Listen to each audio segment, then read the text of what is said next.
মুসলিম হয়েও আরেক মুসলিম ভাইকে কাফের ফতুয়া দিই, মুসলিম হয়েও আরেকজনকে ইহুদি নাসারার দালাল বলি।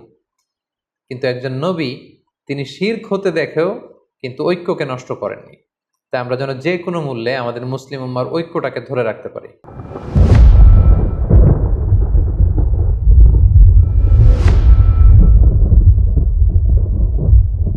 আসসালামু আলাইকুম রহমতুল্লাহি ওয়া বারাকাতুহু। নাহমাদুহু ওয়া নুসাল্লি আলা রাসূলিহিল কারীম। আম্মা বা'দু ফাআউযু বিল্লাহি মিনাশ শাইতানির রাজীম। বিসমিল্লাহির রহমানির রহিম। প্রিয় দিনী ভাই এবং বোনেরা, প্রফিট সিরিজের 15তম পর্বে আপনাদের সবাইকে স্বাগত। আজকের পর্বে আমরা হারুন আলাইহিস সালামের জীবনী নিয়ে আলোচনা করব ইনশাআল্লাহ। সাইয়েদনা হারুন আলাইহিস সালাম তিনি ছিলেন সাইয়্যিদিনা মুসা আলাইহিস সালামের সহোদর ভাই বা আপন ভাই। হারুন আলাইহিস সালাম ছিলেন সাইয়েদনা মুসা আলাইহিস সালামের চেয়ে বয়সে 3 বছরের বড়। আল্লাহ তাআলা সূরাতুল ফুরকানের 35 নম্বর আয়াতে ইরশাদ করছেন, ওয়ালাকাদ আতাইনা মূসাল কিতাবা ওয়া জাআলনা মাআহু আখাহু হারুনা ওয়াজিরা। অর্থাৎ আমি মূসাকে তাওরাত কিতাব দান করেছি, আর তার পাশাপাশি তার ভাই হারুনকে মূসার সহকারী হিসেবে আমি দিয়েছি, অ্যাসিস্ট্যান্ট হিসেবে দিয়েছি। সূরা ফুরকানের এই আয়াত থেকে বোঝা গেল সাইয়েদনা হারুন আলাইহিস সালাম ছিলেন বেসিক্যালি মূসা আলাইহিস সালামের অ্যাসিস্ট্যান্ট বা সহকারী। সূরাতুল মারিয়ামে আল্লাহ তাআলা ইরশাদ করছেন, ওয়া ওয়াহাবনা লাহু মির রাহমাতিনা আখাহু হারুনা নাবিয়্যা। অর্থাৎ আল্লাহ তাআলা আমি নিজ অনুগ্রহে তার জন্য তার ভাই হারুনকে নবী রূপে দান করেছি। এবং সাইয়েদনা হারুন আলাইহিস সালামের নবী হওয়ার প্রেক্ষাপটটা মূলত ছিল মুসা আলাইহিস সালামের আবেদনের প্রেক্ষিতে। সাইয়েদনা মুসা আলাইহিস সালাম আল্লাহ তাআলার কাছে আবেদন করেছিলেন যে, হে আল্লাহ, আপনি আমার ভাই হারুনকে আমার সহকারী বানান, আমার সাথে সাথে তাকেও নবুয়ত দান করুন। সেই আবেদন বা নিবেদনের প্রেক্ষিতে আল্লাহ তাআলা সাইয়েদনা হারুন আলাইহিস সালামকে নবী হিসেবে কবুল করেছেন। আল্লাহ তাআলা যখন সাইয়েদনা মুসা আলাইহিস সালামকে বললেন যে, ইযহাব ইলা ফিরআউনা ইন্নাহু তাগা, হে মুসা তুমি ফিরআউনের কাছে যাও, তাকে দাওয়াত দাও, কেননা সে অবাধ্য হয়েছে। তখন মুসা আলাইহিস সালাম বললেন, ক্বালা রাব্বি ইশরাহ লি সাদরি, হে আল্লাহ, আপনি আমার হৃদয়কে প্রশস্ত করে দিন। ওয়া ইয়াসসির লি আমরি, আমার কাজকে সহজ করে দিন। ওয়াহলুল উকদাতাম মিন লিসানি, আমার জিহ্বায় যে জড়তা আছে, জড়তা আপনি দূর করে দিন। ইয়াফকাহু কওলি, যাতে করে লোকজন আমার কথা বুঝতে পারে। ওয়াজআল লি ওয়াজিরাম মিন আহলি, হে আল্লাহ, আমার ফ্যামিলির মধ্যে থেকে একজনকে আমার সহকারী আপনি বানান। হারুনা আখি উশদুদ বিহি আজরি ওয়া আশরিকহু ফি আমরি, আর সেই সহকারীটাকে আমার ভাই হারুন, তাকে আপনি আমার সহকারী বানান, আমার সাপোর্টার বানান, এবং আশরিকহু ফি আমরি, তাকে আমার কাজের অংশীদার বানান, অর্থাৎ তাকেও আপনি নবুয়ত দান করুন। আল্লাহ তাআলার কাছে সাইয়েদনা মুসা আলাইহিস সালাম যখন এই আবেদন করলেন, আল্লাহ তাআলা বললেন, ক্বালা ক্বাদ উতিতা সু'লাকা ইয়া মূসা, হে মূসা, your request is granted, your request is accepted, তোমার আবেদন বা নিবেদনকে অ্যাকসেপ্ট করা হলো, গ্রহণ করা হলো। এবং সাইয়েদনা মুসা আলাইহিস সালামের নিবেদনের প্রেক্ষিতে আল্লাহ তাআলা তার ভাই হারুনকেও আলাইহিস সালামকে নবী বানিয়ে দিলেন। সূরা কসসে আল্লাহ তাআলা বলছেন, সাইয়েদনা মুসা আলাইহিস সালাম আবেদন করে বলেছিলেন, ওয়া আখি হারুনু হুয়া আফসাহু মিন্নি লিসানা, অর্থাৎ হে আল্লাহ, আমার ভাই হারুন আমার চেয়ে বেশি এলোকোয়েন্ট। হারুন is more fluent and eloquent than me in speech. বক্তব্য দানের ক্ষেত্রে আমার ভাই হারুন আমার চেয়ে বেশি ফ্লুয়েন্ট। কারণ আমরা জানি যে মুসা আলাইহিস সালামের মুখে কিছুটা জড়তা ছিল, আর যিনি দাওয়াতি কাজ করবেন তার মুখে জড়তা থাকলে দাওয়াতের মেসেজকে পৌঁছে দেওয়াটা বেশ কঠিন।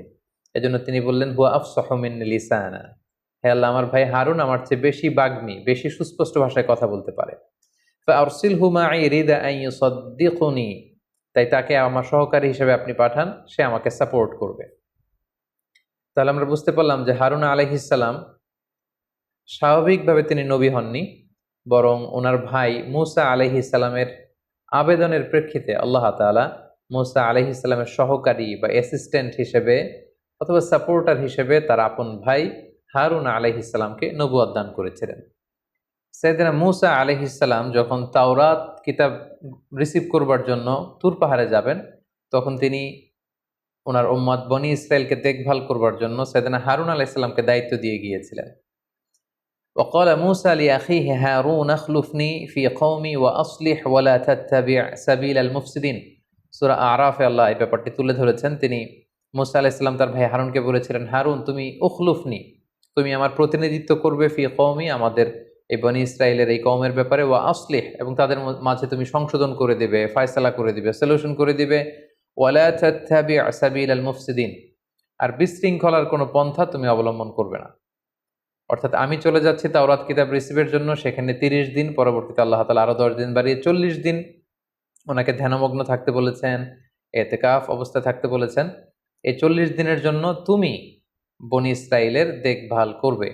এই বলে তিনি সাইয়েদনা হারুন আলাইহিস সালামকে দায়িত্ব দিয়ে, বনি ইসরাইলকে দেখাশোনার দায়িত্ব দিয়ে তিনি তুর পাহাড়ে চলে যান তাওরাত কিতাব রিসিভ করবার জন্য। মুসা আলাইহিস সালাম যখন হারুন আলাইহিস সালামকে দায়িত্ব দিয়ে তাওরাত রিসিভের জন্য তুর পাহাড়ে চলে গেলেন, এর মধ্যে একটি চমকপ্রদ একটি ঘটনা ঘটলো, যেটি কালামুল্লাহ মাজিদে আল্লাহ তাআলা সুস্পষ্টভাবে বর্ণনা করেছেন। ব্যাপারটি ছিল এরকম: বনি ইসরাইলের মধ্যে সামিরি নামে একজন ব্যক্তি ছিল, যে প্রকৃত অর্থে ছিল একটু কপটতার অধিকারী। তার মনের মধ্যে কুটিলতা ছিল, সে লোক দেখানোর জন্য ঈমান এনেছিল, মূলত সে ছিল মুনাফিক। আল্লাহ তাআলা যখন বনি ইসরাইলকে উদ্ধারের জন্য মুসা আলাইহিস সালামকে বললেন, হে মুসা, আজ রাতেই তুমি ফেরাউনের কবল থেকে বাঁচবার জন্য বনি ইসরাইলকে নিয়ে ফিলিস্তিন অভিমুখে চলে যাও, ঠিক সেই মুহূর্তে সবাই সাইয়েদনা মুসা আলাইহিস সালামের সাথে রওনা হল। কিন্তু তার আগে বনি ইসরাইলের প্রত্যেকে মিশরীরা যাতে করে সন্দেহ করতে না পারে, প্রত্যেক প্রতিবেশী মিশরীর কাছে যে বনি ইসরায়েলরা বলেছিল যে আমাদের একটি ধর্মীয় উৎসব আছে, এই ধর্মীয় উৎসবে অংশগ্রহণ করবার জন্য আমাদের কিছু স্বর্ণালঙ্কার দরকার, তো তোমাদের কাছে যে সমস্ত স্বর্ণালঙ্কারগুলো আছে সেগুলো আমাদেরকে তোমরা ধার দিতে পারো। বনি ইসরায়েলের প্রত্যেকে তার প্রতিবেশী মিশরী লোকদের কাছ থেকে এই স্বর্ণগুলো তারা নিয়ে সেদিন রাতে মুসা আলাইহিস সালামের সাথে প্যালেস্টাইন অভিমুখে রওনা হলো। মাঝখানে লোহিত সাগর আল্লাহ তাআলা পার করে দিলেন, ফেরাউন ধ্বংস হয়ে গেল। এই ঘটনাগুলো আমরা শুনেছি সাইয়েদনা মুসা আলাইহিস সালামের পর্বে। তিহ প্রান্তরে সবাই যখন অবস্থান করলো, সাইয়েদনা মুসা আলাইহিস সালাম যখন তাওরাত আনতে গেলেন, সামিরি ভাবলো এটাই তো মহা সুযোগ, এই বনি ইসরায়েলকে যদি মিসগাইড করতে হয় এখনই হচ্ছে, this is the high time to misguide Bani Israel. Samiri যেটা করেছিল, মুসা আলাইহিস সালাম যখন বনি ইসরায়েলকে নিয়ে লোহিত সাগর পার হচ্ছিলেন, তখন তাদেরকে সেফগার্ড দিয়ে নিয়ে যাবার জন্য আসমান থেকে আল্লাহ তাআলা সাইয়েদনা জিব্রাইল আলাইহিস সালামকে পাঠিয়েছিলেন, যে জিব্রাইল তুমি যাও, আমার নবীর মুসার সাহস বাড়ানোর জন্য তুমিও সাথে সাথে পার হও। ঘোড়ায় চড়ে সাইয়েদনা জিব্রাইল আলাইহিস সালাম তখন মুসা আলাইহিস সালামের সাথী হয়েছিলেন। সামিরি পেছন থেকে খেয়াল করলো যে কে যেন আসমান থেকে ঘোড়ায় চড়ে মুসা আলাইহিস সালামের সাথে করে যাচ্ছে, এবং সেই ঘোড়ার পায়ের খুর জমিনের যেখানেই লাগছে সেই জায়গার ঘাসগুলো, লতাপাতাগুলো সজীব শ্যামল হয়ে বড় হয়ে উঠছে। সামিরি ভাবলো যে এটা তো সাধারণ কোনো ব্যাপার নয়। ঘোড়ার পায়ের খুর যেখানে যেখানে লেগেছে সামিরি সেখান থেকে কিছু মাটি নিয়ে একটা ছোট্ট প্যাকেটের মধ্যে রেখে দিয়েছিল, এবং সে মনে মনে প্ল্যান করেছিল এই মাটি দিয়ে আমি কখনো কোনো সুযোগ পেলে বনি ইসরায়েলকে মিসগাইড করার চেষ্টা করব। তার সেই সময়টি, সুযোগটি যখন আসলো, যখন সামিরি দেখলো যে আমার কাছে সেই মাটিটি সংরক্ষিত আছে, আর মুসা তো এখন বনি ইসরায়েলের মাঝে নেই, তিনি তো তুর পাহাড়ে তাওরাত আনবার জন্য গিয়েছেন, তখন তিনি বনি ইসরায়েলদেরকে ডেকে বলতে আরম্ভ করলেন, হে বনি ইসরায়েল, তোমরা যে সেই মিশরীদের কাছ থেকে স্বর্ণালঙ্কারগুলো এনেছিলে, এগুলো তো তোমাদের স্বর্ণ নয়, এগুলো তোমাদের কাছে রাখা জায়েজ হবে না, এগুলো সব বিসর্জন দিতে হবে। আমি বিশাল একটি গর্ত করছি, সবাই এই গর্তের মধ্যে স্বর্ণগুলো নিক্ষেপ করো। আগুন জ্বালিয়ে স্বর্ণগুলোকে একেবারে মেল্টিং করে গলিয়ে স্তূপ করা হবে। আল্লাহর নবী মুসা আলাইহিস সালাম যখন ফিরে আসবেন, উনি ফয়সালা দিবেন এই স্বর্ণের ব্যাপারে কি হবে, কারণ এগুলো তো তোমাদের স্বর্ণালঙ্কার নয়, তোমরা কি করে তোমাদের কাছে এটা রাখছো। সামিরির কথা শুনে বনি ইসরায়েলের সবাই মিলে স্বর্ণালঙ্কারগুলো এনে এনে বিশাল গর্তের মধ্যে, স্তূপের মধ্যে ফেলতে আরম্ভ করলো। আগুন জ্বালিয়ে দেয়া হলো, স্বর্ণালঙ্কারগুলো গলাতে শুরু করা হলো। সবাই যখন ফেলছে, সামিরিও তখন হারুন আলাইহিস সালামকে ডেকে বললেন যে হে আল্লাহর নবী হারুন, আমার স্বর্ণগুলো আমি এখানে ফেলবো, কিন্তু শর্ত হচ্ছে আপনি একটু আল্লাহ তাআলার কাছে দোয়া করবেন যে আমার মনে যে ইচ্ছা, আল্লাহ তাআলা যেন ইচ্ছাটা পূরণ করে। হারুন আলাইহিস সালাম ভেবেছিলেন নিশ্চয়ই তার মনে কোনো ভালো ইচ্ছাই আছে, তিনি সরল মনে আল্লাহর কাছে দোয়া করলেন যে আল্লাহ, সামিরির ইচ্ছা আপনি পূর্ণ করুন। সামিরি তখন তার কাছে রাখা স্বর্ণালঙ্কারের সাথে ওই যে জিবরাইল আলাইহিস সালামের ঘোড়ার পায়ের খুর যেই মাটিতে লেগেছিল, ওই মাটির বালি সে স্বর্ণের স্তূপের মধ্যে নিক্ষেপ করলো, এবং নিক্ষেপ করার সাথে সাথে সামিরি মনে মনে বলেছিল যে পুরো স্বর্ণালঙ্কার থেকে একটা গরুর বাছুর যেন উৎপন্ন হয়। এবং সে স্বর্ণালঙ্কার নিক্ষেপ করার সাথে সাথে সেখান থেকে পুরো স্বর্ণ থেকে একটা ছোট্ট বাছুরে রূপান্তরিত হলো এবং সেই বাছুরটি হাম্বা হাম্বা রব শুরু করে দিল। সবাই দেখে তো অবাক যে যে স্বর্ণগুলোকে গলিয়ে ফেলা হয়েছিল সেখান থেকে বাছুর আসলো কোত্থেকে, আর এই বাছুরের মুখ থেকে হাম্বা হাম্বা রব আসলো কোত্থেকে। সামিরি বলল, এটাই তো আমার বড় সুযোগ। সামিরি সবাইকে মিসগাইড করার জন্য বলল, দেখো, মুসা আলাইসাল্লাম 30 দিনের জন্য সময় নিয়ে গিয়েছিল তুর পাহাড় থেকে তাওরাত নিয়ে আসবে, আজকে 40 দিন হয়ে যাচ্ছে মুসা আসে না। সে তো আল্লাহকে হারিয়ে ফেলেছে, এর কারণ আল্লাহ তাআলা তো তুর পাহাড়ে নেই, আল্লাহ এখানে চলে আসছে। সামিরি বনি ইসরায়েলকে বলতে আরম্ভ করলো, দেখো, স্বর্ণ দিয়ে বানানো ছোট্ট বাছুরের ভেতর থেকে তো কখনো আওয়াজ আসার কথা না, কিন্তু এই বাছুরটি হাম্বা হাম্বা করে আওয়াজ করছে। সবাই অবাক হয়ে গেল। তখন সামিরি বলতে আরম্ভ করলো, এটাই তোমাদের রব? মুসা আলাহিসাল্লাম তোমাদের রব আল্লাহকে খুঁজে পাচ্ছেন না, এখানেই আল্লাহ তাআলা চলে এসেছেন, তোমরা এটার পূজা করো। সামিরের এই কথায় বিভ্রান্ত হয়ে বনি ইসরায়েলের হাজার হাজার লোক এই বাছুরটিকে পূজা করতে লাগলো। সাইয়েদনা হারুন আলাইহিস সালাম এখানে বাদ সাধলেন, তাদেরকে থামতে বললেন, কিন্তু কেউ থামলো না। বরং হারুন আলাইহিস সালামকে হত্যা করার জন্য সবাই চেষ্টা শুরু করলো। ঠিক এই মুহূর্তে সাইয়েদনা মূসা আলাইহিস সালাম আসলেন। এসে তিনি অত্যন্ত রেগে গেলেন। রেগে দেখলেন যে বনি ইসরায়েল তো মিসগাইডেড হয়ে গিয়েছে। তার ভাই হারুন আলাইহিস সালামের দাড়ি চেপে ধরলেন, চুল টেনে ধরলেন। দাড়ি এবং চুল টানতে টানতে তিনি জিজ্ঞেস করলেন যে, হারুন, তোমার কত বড় সাহস? আমি তোমাকে নবুয়তের দায়িত্ব আল্লাহর কাছ থেকে নিয়ে দিলাম এবং আমার পরবর্তীতে তোমাকে প্রতিনিধি করে গেলাম, আর তুমি কি করলে? তাওহীদের উপর প্রতিষ্ঠিত বনি ইসরায়েলকে তুমি গোমরাহ করে দিলে। তারা কিভাবে এই মূর্তি পূজার সাথে সম্পৃক্ত হলো? জবাব দাও। সাইয়েদনা মূসা আলাইহিস সালাম অত্যন্ত রেগে গেলেন। সাইয়েদনা হারুন আলাইহিস সালাম বললেন, প্রিয় ভাই, আপনি আমার দাড়ি ধরে টানবেন না, আপনি আমার চুল ধরে আমাকে অপমান করবেন না। আমি তাদেরকে বলেছি, তারা আমাকে হত্যা করতে উদ্যত হয়েছে। আমাদের বনি ইসরায়েলের মধ্যে যেন দলাদুলি না হয়ে যায়, এজন্য আমি খুব বেশি বাধা দেইনি। আপনি এখন ফয়সালা করুন। এই পুরো ঘটনাটি আল্লাহ তাআলা কালামুল্লাহ মাজিদের সূরাতুল আরাফের মধ্যে, সূরাতুত তাহার মধ্যে আল্লাহ তাআলা উল্লেখ করেছেন। আল্লাহ তাআলা বলছেন, ওয়ালাকাদ ক্বালা লাহুম হারুনু মিন ক্বাবলু ইয়া কওমি ইন্নাকুম ফুতিনতুম বিহ। বনি ইসরায়েল যখন কথা না শুনে শিরকের কাজ শুরু করে দিল, ছোট্ট বাছুরটির পূজা শুরু করে দিল, হারুন আলাইহিস সালাম বললেন যে, তোমরা ফিতনায় পড়ে যাচ্ছ হে বনি ইসরাইল। ওয়া ইন্না রাব্বাকুমুর রহমান, তোমাদের রব তো একজন, সে দয়াময় মেহেরবান আল্লাহ। ফাত্তাবিউনি ওয়া আতিউ আমরি, তোমরা আমার আনুগত্য করো, আমার অনুসরণ করো। তখন বনি ইসরাইল বলল, ক্বালু লান নাবরাহা আলাইহি আকিফিনা হাত্তা ইয়ারজিআ ইলাইনা মূসা। না হে হারুন, আমরা থামবো না যতক্ষণ না তোমার ভাই মূসা তাওরাত নিয়ে না আসে, আমরা থামবো না। সাইয়েদনা মূসা আলাইহিস সালাম অত্যন্ত রেগে গেলেন। ওয়ালাম্মা রাজাআ মূসা ইলা কওমিহি গাদবানা আসিফা, প্রচন্ড রেগে মেগে আগুন হয়ে তিনি এসে তার ভাইকে ধরলেন এবং বললেন, ক্বালা ইয়া হারুন মা মানাআকা ইয রাআইতাহুম দাল্লু, তুমি চাক্ষুষ, তোমার চোখে তাদেরকে গোমরাহ হতে দেখে ওদেরকে আটকালে না কেন? আমি কি তোমাকে দায়িত্ব দিয়ে যাইনি? সাইয়েদনা হারুন আলাইহিস সালাম বললেন, ইন্নী খাশীতু আন তাকুলা ফাররাকতা বাইনা বানি ইসরাঈলা ওয়া লাম তারকুব কওলি। হে আমার ভাই, আমি তাদেরকে নিষেধ করেছিলাম, কিন্তু তারা আমার কথা শোনেনি। আমি খুব বেশি তাদের সাথে কনফ্লিক্টে জড়াইনি, কারণ আপনি হয়তো এসে বলতে পারেন যে, আমি তোমাকে বানি ইসরায়েলের দায়িত্ব তোমার কাঁধে দিয়ে গেলাম, আর তুমি এই পুরো জাতিগোষ্ঠীকে ঐক্যের মধ্যে সমবেত রাখতে পারলে না, তারা বিচ্ছিন্ন হয়ে গেল তোমার কারণে। এই ভয়ে বানি ইসরায়েলের ঐক্য যাতে নষ্ট না হয়, আমি শিরকি কাজ দেখেও তাদের সাথে বিরোধে জড়াইনি। সম্মানিত সুধী, ঠিক এই প্রেক্ষাপটের মধ্য দিয়ে সামিরির এই কূটচাল এবং কূটতৎপরতার মাধ্যমে সর্বপ্রথম এই পৃথিবীতে গোবৎস পূজার এই প্রেক্ষাপটটি তৈরি হয়। এবং তারপর থেকে আমরা জানি যে পৃথিবীর নানা ধর্মে, নানা জাতিগোষ্ঠীর মধ্যে গরুর পূজা বা গরুর বাচ্চার পূজা, গোবৎস পূজার বিভিন্ন রীতি বা রেওয়াজ কিন্তু আমরা দেখি। সাইয়েদনা মূসা আলাইহিস সালাম অত্যন্ত রাগান্বিত হলেন। সামিরিকে তিনি শাস্তি দিলেন। তিনি সামিরিকে বললেন যে, হে সামিরি, তোমার জন্য আল্লাহ তাআলার পক্ষ থেকে শাস্তি হচ্ছে যে কিয়ামত পর্যন্ত তুমি বলবে লা মিসাস।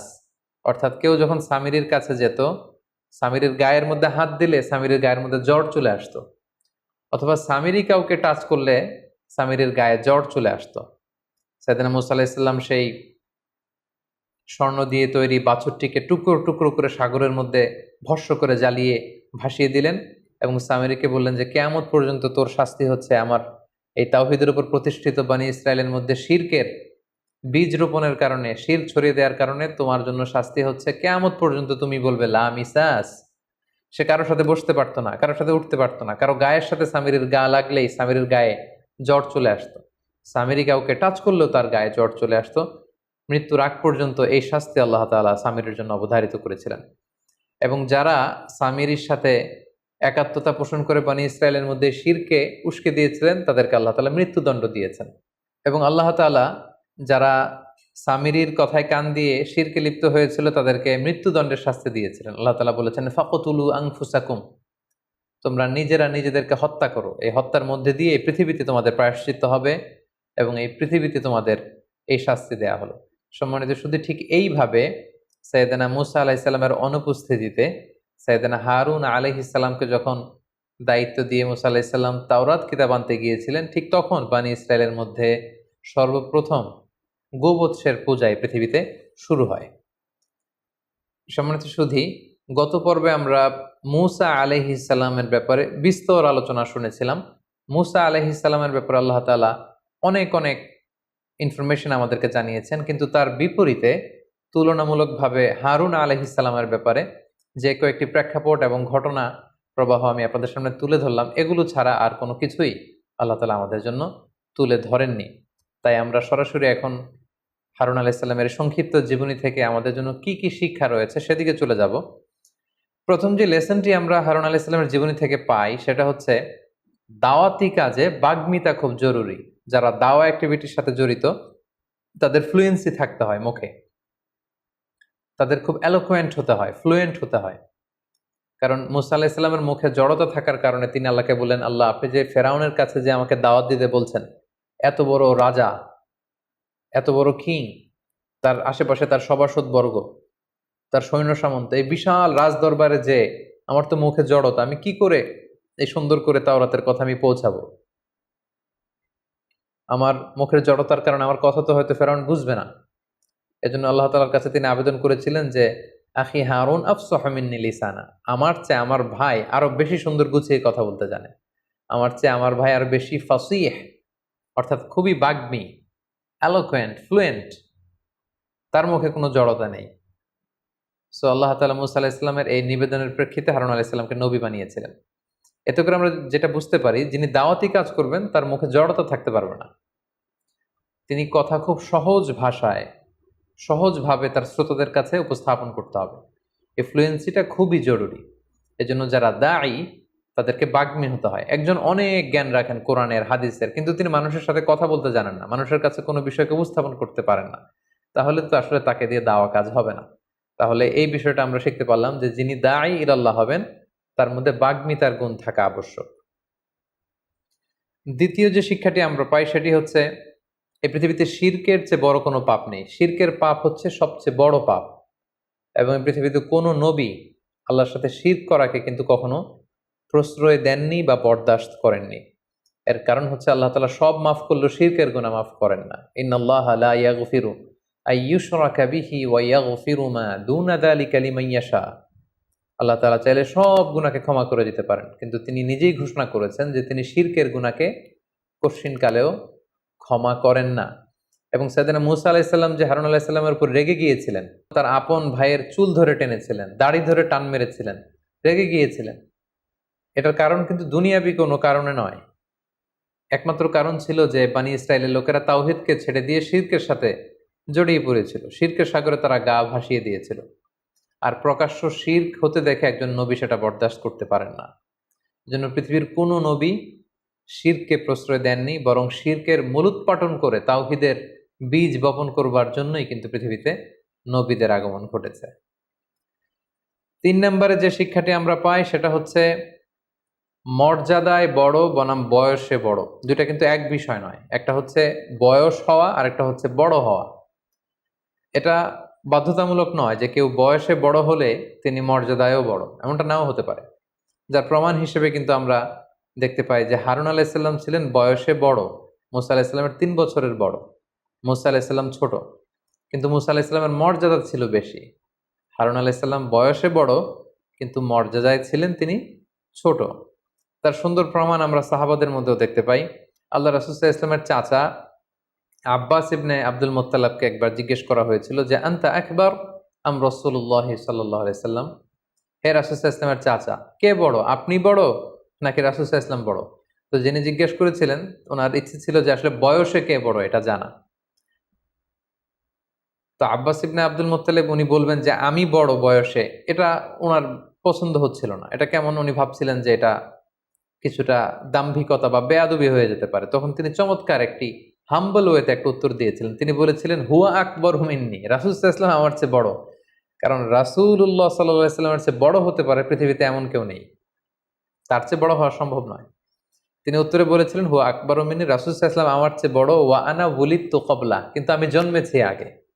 সুবহানাল্লাহ, কতটা বিনয় তারা পেশ করেছেন, কতটা বিনয় তারা দেখিয়েছেন তাদের কথায়, তাদের আচরণে। তিনি বলেছেন রাসূল সাল্লাল্লাহু আলাইহি ওয়াসাল্লাম বড়, কিন্তু আমি জন্মেছি আগে। তো এতে করে আমরা বুঝতে পারি বয়সে কেউ বড় হলে মর্যাদায়ও সে বড় হবে এমনটা নাও হতে পারে।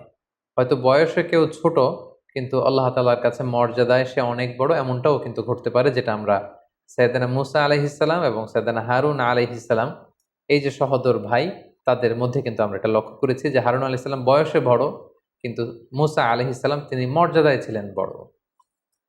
৪ নম্বরে যে ব্যাপারটা আমরা শিখতে পারি সেটা হচ্ছে কোনো নেশনের মধ্যে, কোনো জাতিগোষ্ঠীর মধ্যে তাদের ঐক্যে ফাটল ধরানোটা অনেক বড় অন্যায়। বিশেষ করে মুসলিম উম্মার কথা যদি আমরা বলি, আল্লাহ তাআলা বলেছেন ওয়ালা তাফাররাকু উদখুলু ফিস সিলমি কাফা, আল্লাহর রজ্জুকে তোমরা আঁকড়ে ধরো, তোমরা বিচ্ছিন্ন হয়ো না, তোমরা তোমাদের ঐক্যকে নষ্ট করো না। বরং ইসলাম আমাদেরকে শিখায় যে কি করে আমরা আমাদের ইউনিটিকে আরো মজবুত করব, স্ট্রেংথেনিং দ্য ইউনিটি। ঐক্যকে কিভাবে মজবুত করা যায়, ঐক্যটাকে কি করে বজায় রাখা যায়, ইউনিটি যাতে নষ্ট না হয়, ইউনিটি যাতে আমরা নষ্ট না করি, এই ব্যাপারে ইসলাম আমাদেরকে শিখিয়েছে। এই ব্যাপারটাও কিন্তু আমরা হারুন আলাইহিস সালামের জীবনী থেকে সুস্পষ্টভাবে দেখতে পাই। কারণ তিনি একজন নবী, নবী হয়েও দেখতে পেলেন যে তার উম্মতরা শিরক করছে, কিন্তু তিনি ওই অর্থে বাধা দেননি। তিনি শুধু বলেছেন যে তোমরা আমার আনুগত্য করো। কিন্তু তারা যখন হারুন আলাইহিস সালামের কথা শোনেননি, হারুন আলাইহিস সালাম তখন তার নিজের অনুসারীদেরকে নিয়ে তাদের উপর ঝাঁপিয়ে পড়েননি বা আক্রমণ করেননি, অথবা সরাসরি কোনো কনফ্লিক্টে যাননি। কেন যাননি? তিনি ভেবেছিলেন আমি শিরক থেকে তাদেরকে বাঁচাতে না পারলেও আমি এই জাতিগোষ্ঠীর ঐক্যটা ধরে রাখি, ইউনিটি যাতে নষ্ট না হয়। কারণ আমার ভাই এসে যদি দেখে যে বানি ইসরাইল এমনিই শততা বিভক্ত জাতি, তাদের মধ্যে 12টা গোষ্ঠী ছিল, তারা যদি বিভিন্ন ভাগে ভাগ হয়ে যায়, এটা সবচেয়ে বড় সমস্যা হবে। বরং সাময়িক সময়ের জন্য তারা শিরক করলেও ওনার আত্মবিশ্বাস ছিল যে আমার ভাই মুসা যখন ফিরে আসবে, ওনার আগমনে, ওনার অ্যারাইভালে, ওনার ব্যক্তিত্বের কারণে, ওনার আদেশের কারণে সব আবার ঠিক হয়ে যাবে। তাই আমি তাদেরকে শিরক থেকে বাঁচাতে না পারলেও ইউনিটিটা ধরে রাখি। সুবহানাল্লাহি বিহামদি। আর আমরা মুসলিম হয়েও আরেক মুসলিম ভাইকে কাফের ফতোয়া দিই, মুসলিম হয়েও আরেকজনকে ইহুদি নাসারার দালাল বলি। কিন্তু একজন নবী তিনি শিরক হতে দেখেও কিন্তু ঐক্যকে নষ্ট করেননি। তাই আমরা যেন যে কোনো মূল্যে আমাদের মুসলিম উম্মার ঐক্যটাকে ধরে রাখতে পারি। আল্লাহ তাআলা আমাদের সবাইকে কথাগুলো বুঝা আর আমল করবার তৌফিক দান করুক। হাযা মা ইনদি ওয়াল ইলমু ইনদাল্লাহ আলাইহি তাওয়াক্কালতু ওয়া ইলাইহি উনীব। ওয়াসসালামু আলাইকুম ওয়া রাহমাতুল্লাহি ওয়া বারাকাতুহু।